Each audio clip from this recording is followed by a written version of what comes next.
Hi, everyone. Judge Andrew Napolitano here for Judging Freedom. Today is Tuesday, December 12th, 2023. Colonel Douglas Macgregor returns to the show. Colonel, always a pleasure. My dear friend, thank you very much for taking the time to join us.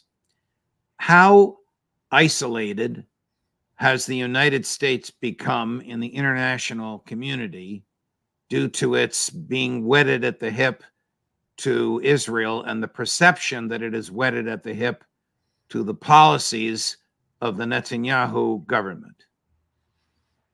I think that we have become increasingly isolated over a long period of time. I would not attribute it exclusively to Netanyahu's dominance of the policymaking arena in Washington. We have to go back and look at the last 30 years and the trouble that we have caused in many cases on a regional basis in Europe as well as in the Middle East to understand why our supposed partners and allies are increasingly silent and walking away from us.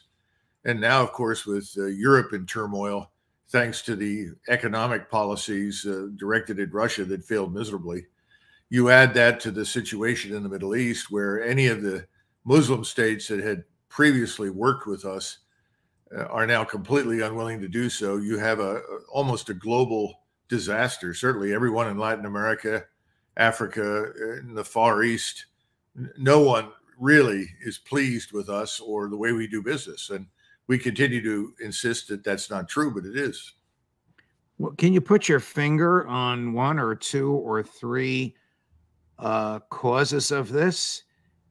Is it our unbridled support for Israel and the perception that it is engaged in indiscriminate slaughter? Is it our, going back to George W. Bush and Dick Cheney, view of American exceptionalism? Is it the $2 trillion we spent killing people in Afghanistan and Iraq, supposedly to bring Western democracy there?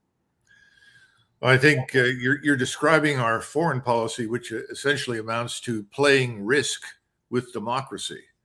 That everything we do is, at least in theory, designed to promote liberal democracy wherever it does not exist, to go to quote unquote ungoverned spaces and impose order and ultimately liberal democracy. Well, all of these have failed miserably. And ultimately, over time, people say, well, why are you really where you are? Why are you in Iraq? Why are you in Syria? Why are you in Lebanon? Why are you in Libya? It doesn't make any difference. Why are you interested in what's happening in Taiwan? There are no armies prepping to invade Taiwan. There's no interest in Taiwan or China in a war with anybody. All of this revolves around an ideological construct that views the world through the lens of democracy, the way the Bolsheviks viewed the world through the lens of communism.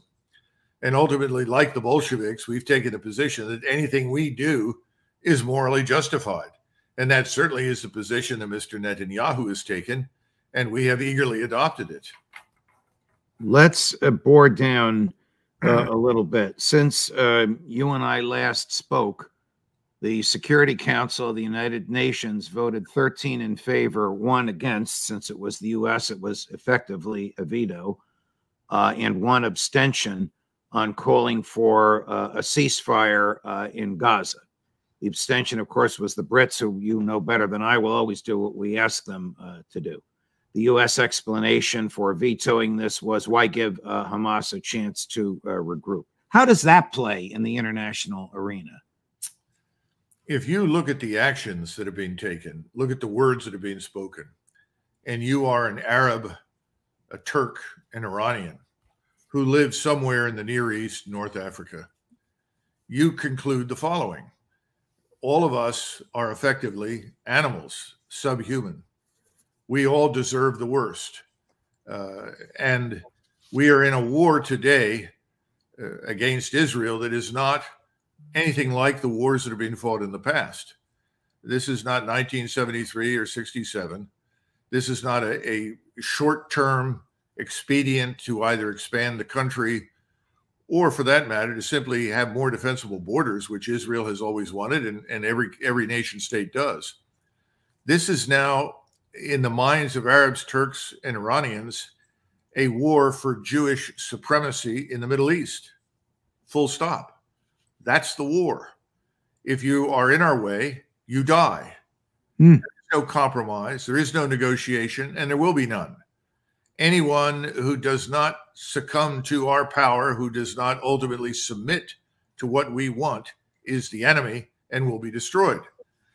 Now, this is enabled by the United States. Let there be no doubt about it. Remember, most of us in the United States, I include myself in this category, are very sympathetic to the Israeli state. We're sympathetic for reasons that go back 50, 60, 70 years.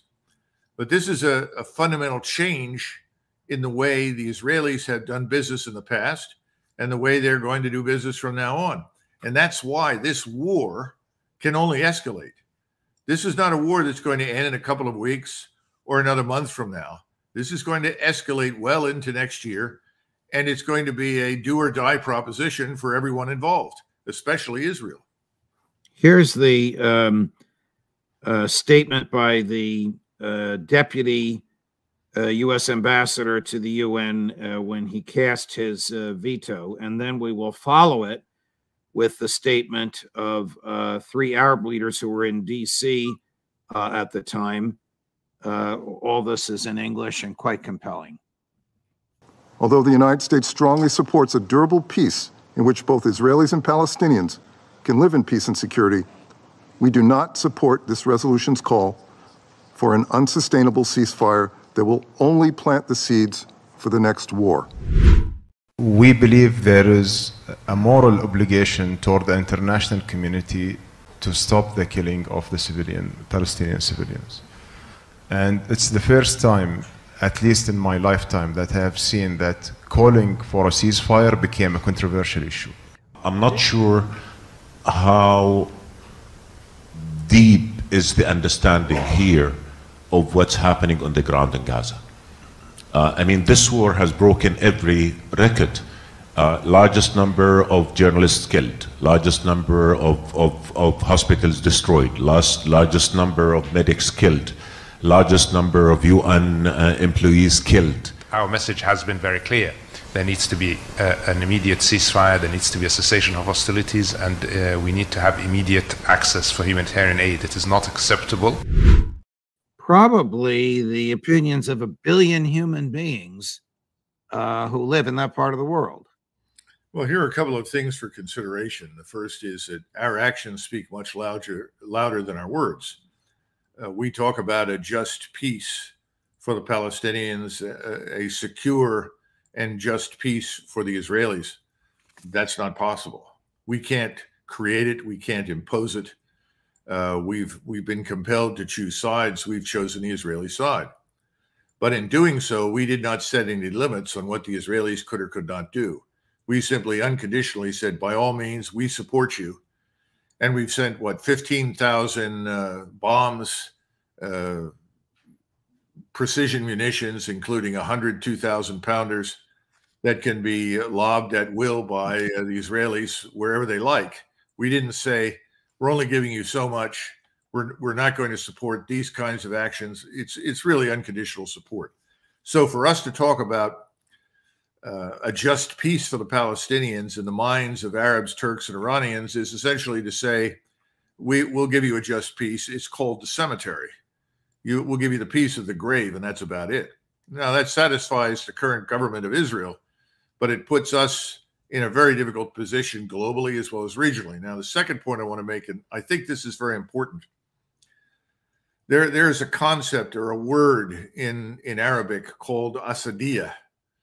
This is a word you don't hear much anymore, but it's a word that refers to social cohesion, group solidarity, or unity of action.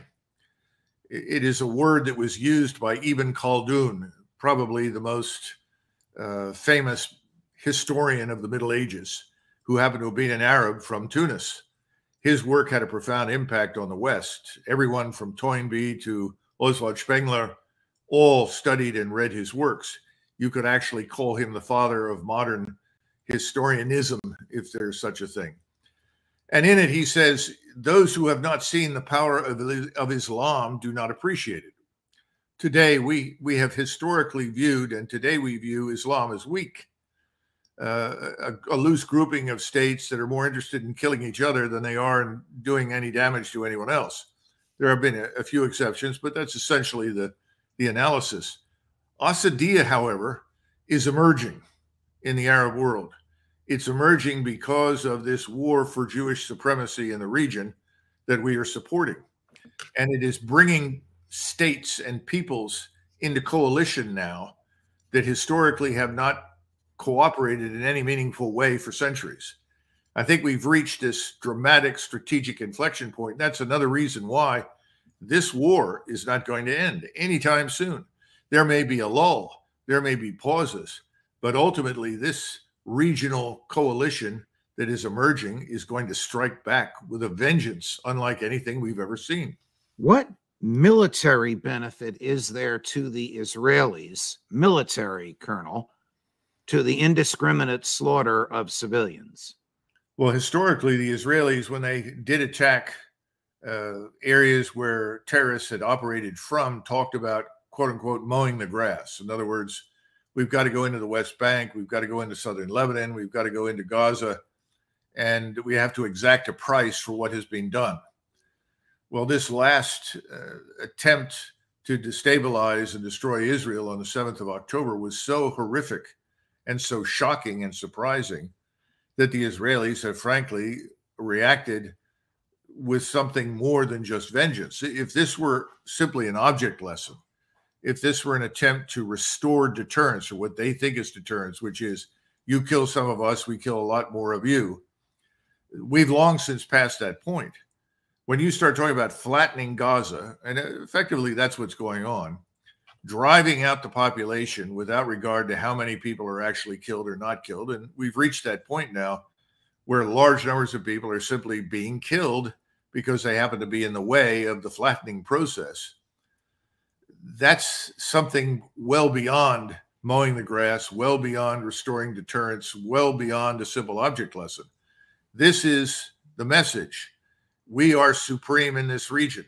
Challenge us and we will destroy you. And oh, by the way, right behind us, we have the United States Armed Forces, and those armed forces will be brought to bear against you. And it's one of the reasons I think the next step, frankly, as they finish flattening Gaza, is to turn on Hezbollah with the goal of ultimately bringing us in, because Hezbollah is a very large and powerful force. It's not going to be easily knocked out. In fact, I don't think it'll be knocked out at all. It can be damaged seriously, but the Israelis have already taken very heavy casualties. We don't know how many. I sent you a couple of things that came from Haaretz, Israeli newspaper, and from a journalist who talked about 3,700 killed Israeli soldiers killed in Gaza. If that's true, that's a horrific number. Those are higher losses than Israel has ever taken in any of its wars. And given the small population of a little over 6 million Jews who serve in the IDF, that's not a minor issue in Israel. That means that your neighbor, certainly, or your neighbor who's one or two doors down from you, has lost someone.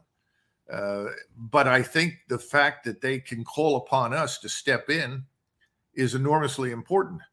And I think that Mr. Netanyahu wants to exploit this while he can, because again, and we've talked about this before, most Americans are watching football.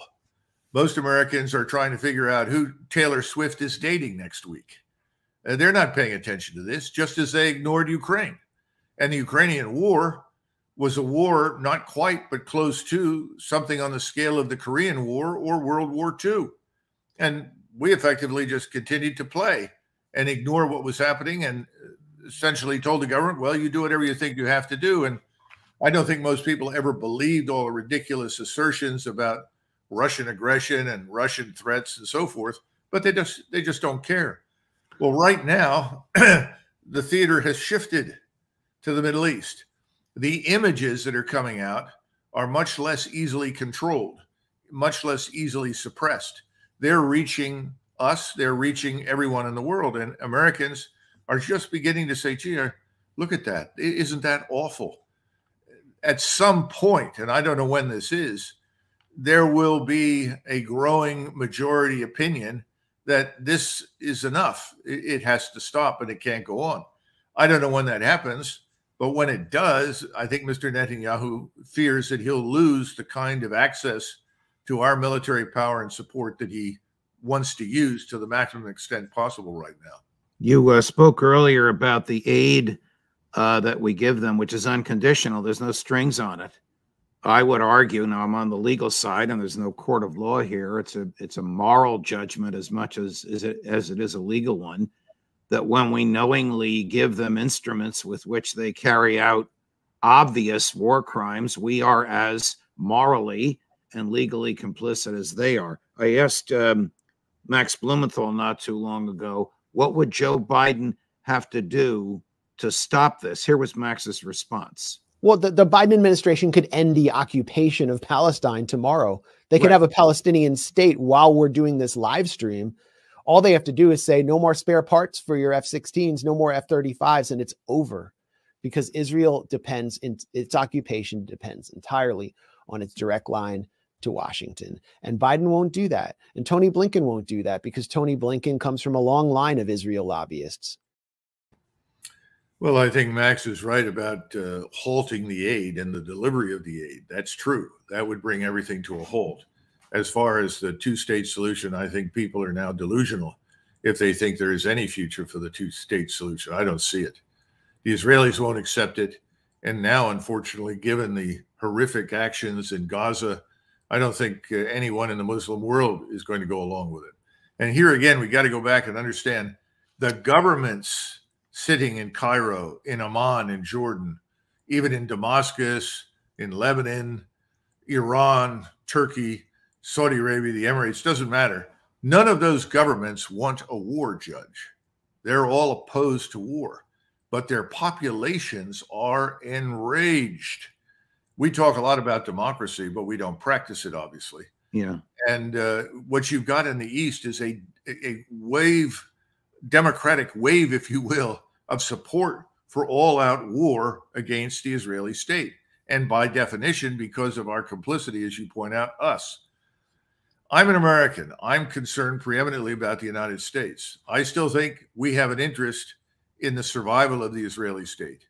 And that's one of the reasons we always said we would not allow any force to develop that might overwhelm, destroy, or drive the Jews in Israel into the sea.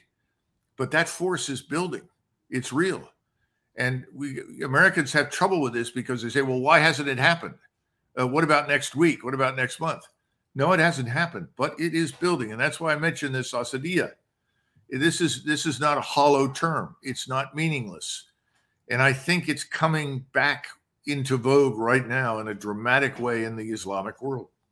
So over the weekend, the Secretary of State, Tony Blinken, exercised emergency authority under the Arms Export Control Act. No need to get into the weeds on that, but basically it says that the president, through the Secretary of State and the Secretary of Defense, can spend money unauthorized if it is an emergency and directly vital to the national security of the United States. And before that money can be spent, the Secretary of State or Defense of the president has to certify to the emergency nature and the immediacy nature under oath, which Tony Blinken did. Question: of what conceivable American national security benefit is the need to send 2,000-pound bombs to Israel without asking Congress's permission, knowing what they're going to do with those bombs?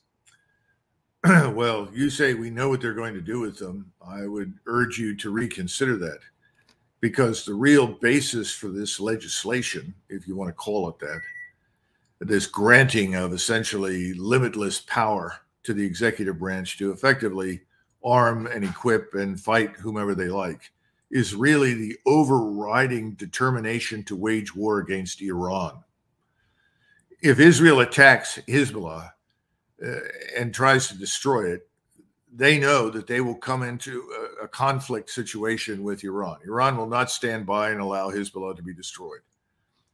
They know it, and we know it. And you have people on the Hill that desperately want this war with Iran. They've convinced themselves that Iran is evil incarnate, that all the problems in the Middle East stem from Iran, even though Iran hasn't invaded anybody. Iran has no military power that it can actually project with any great success. It just has an enormous arsenal of missiles and rockets and now increasingly unmanned systems that it can use against an opponent. That's something else, and that's dangerous. But the Iranians have demonstrated remarkable restraint. So have the Russians. Everyone has restrained themselves vis-a-vis us. But if you get a war with Hezbollah and you promise to deliver whatever is needed, you're really taking a decisive step in the direction of widening this war to include Iran. And in some respects, I think Mr. Netanyahu is seriously considering the widening of this war. I think he wants to, quote unquote, settle accounts. It's back to the issue is what are we Israelis really fighting for? He'll tell you we're fighting for our lives. Well, there are many ways to save your life. Attacking your neighbors isn't necessarily one of them. There are many ways to pursue diplomacy. They'll tell you that's all a waste of time and it won't work. Therefore, the only thing we could do is kill everybody that doesn't like us. Well, that's a tall order in the region because Israel doesn't have any friends there. But now it has serious enemies. And the populations are going to shape the destiny of Israel in the future. Is this an American national security interest or an American domestic policy reality? Domestic politics reality, excuse me. I think it is a reality of domestic politics. The American people have been conditioned for decades to see Iran exclusively as some enemy that had to be destroyed. I mean, I could take you into Walmart or CVS and ask somebody, well, what do you think about those Iranians? Oh, they're bad. Yeah, they're terrible. I mean, it's worked. It goes back to our discussions about why are all of these people so quick to swallow the line about Russia being evil and corrupt and dangerous and invading everyone? Well, you fell back on the Cold War. There's still that underlying consciousness, and there's a willingness to accept what's being taught in academia, what comes across the airwaves on television. Americans used to be people that would sit there and say, wait a minute, what's this got to do with us? They don't do that anymore. They have been, quote unquote, brainwashed, conditioned intellectually, socially to say Iran is evil and bad, therefore get rid of it. Now, there are younger people who don't necessarily share that assumption. And I don't think Americans really understand what war means. A friend of mine who fought in Vietnam, he was a helicopter gun pilot as a warrant officer. And he's a great person and worked for years in the intelligence committee, worked with me when I was at Supreme Headquarters Allied Powers Europe. And he was telling me, he said, Americans have no idea what's going on. We had army groups in Europe between 1944 and 45, from June of 44 until the war ended, that sustained 756,000 casualties. More casualties, more losses than we could replace. We've forgotten that war involves a lot of killing. The Israelis are experiencing that now, and they are not insensitive to it. But imagine it on a regional scale, an industrial scale.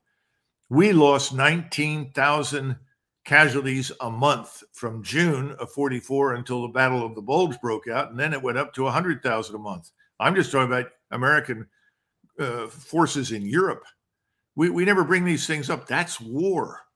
And we have played with this war thing. And now we've watched what the Russians have done, who understand war. They have a grasp of it. Look what they have done. And they build a force for war. This is not some boutique, specialized army or Marine Corps designed to go into third world countries where nobody has air defense, where nobody can defend themselves effectively, where they have very little organized military power. That's a force capable of waging scientific industrial war in the 21st century. We don't have that. And if we drag ourselves into this thing by provoking a war with Iran, this thing will spread because the Russians will not stand by and watch us destroy Iran. China has enormous interest in the Persian Gulf and the Arabian Peninsula. It imports most of its oil and gas from there. Russia has tried to make up for some of it when it could not reach it. But today, it's impossible to feed the Chinese industrial machine without the Persian Gulf, without the Middle East. They are not going to stand by and watch us annihilate Iran. And we've talked before about the Turks. The Turks are, that nation is ready to fight. Mr. Erdogan has talked himself into a real corner, in my judgment, because people there are enraged and ready to fight. This is a large gasoline storage site that simply needs the right match at the right time and the right location, and it will blow up. That's the problem. I want to talk with you later in the week about Russia, Ukraine, and about China. But before we finish today, and thank you for that superb analysis of where we stand, here's a clip from a former colleague of yours, Colonel Lawrence Wilkerson, who shares your views and my views on nearly all these things, being pretty critical about Prime Minister Netanyahu. I wonder if you agree. Since Netanyahu took over, indeed, probably since Ronald Reagan had to really bash the Israelis when they went into Lebanon in 1982. But it's certainly been their policy since Netanyahu took over. He is the most draconian leader Israel has had in its short history since 1948. How do you see this? He is de Fuhrer. He is de Fuhrer. Wow. Fair?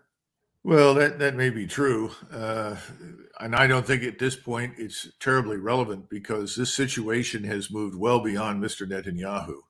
The forces in play now will not be easily arrested. They will not be contained.